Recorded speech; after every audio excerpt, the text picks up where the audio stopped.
Welcome to today's 5 Good Minutes on the 10 Commandments. Today we'll be considering the third commandment with Bjorklund. The third commandment addresses the name of the Lord, and we've said that there are 4 ways, at least, that we can violate this command. One is through blatant contempt.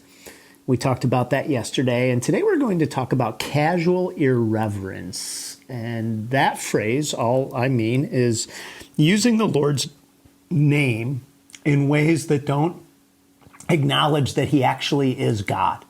So this would be the whole host of, oh God, oh Jesus, oh wow. That kind of use of the Lord's name, I believe, is squarely not what's in view in this command. And certainly those of you who are school age, maybe early college, may say, well, come on, everybody says that. Nobody actually means anything. It's just an expression. But what this command is saying is that by using just an expression that's casually irreverent, you are actually lowering the reverence of God to a point where we think less of God.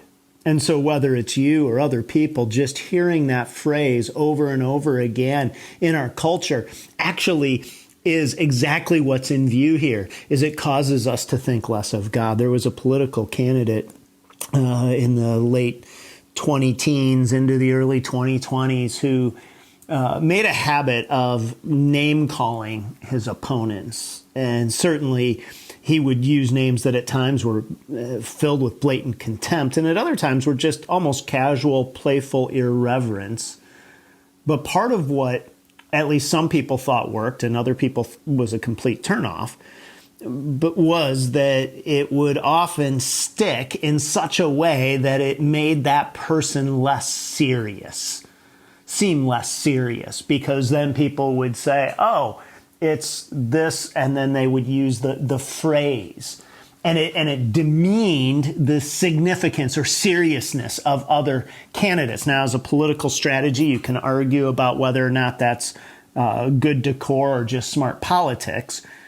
But that is the very essence of what this command is saying. Be careful that the name of the Lord doesn't become used by you or by people in your life around you in a way that just simply diminishes the weight and the glory and the significance of who God is. Now, I remember when my wife and I were early in our marriage, I started to use some what I thought were playful nicknames for family members, my wife's family specifically, when they weren't with us. So little things like I probably shouldn't use the example here, but it wasn't, in my mind, demeaning. It was just playful. But I remember at one point my wife just saying, when you refer to my family with those names, even though I know that it's probably just good-natured fun, it makes me not think of them with the kind of significance that I want to think of them. And it caused me just very simply to realize the power again of words and name. And so whether you mean to be irreverent, whether it's an intention or not, I want to just again tell you what this command says, and that is, you shall not use the name of the Lord your God in vain or empty, in an empty manner, in a worthless manner. In other words, with a throwaway sentence. For the Lord will not hold him guiltless who takes his name in vain.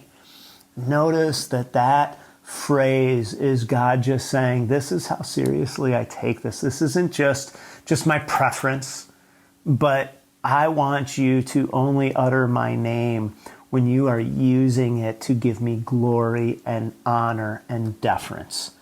So today, let's pay attention to how we use the name of the Lord our God. Thanks for joining us.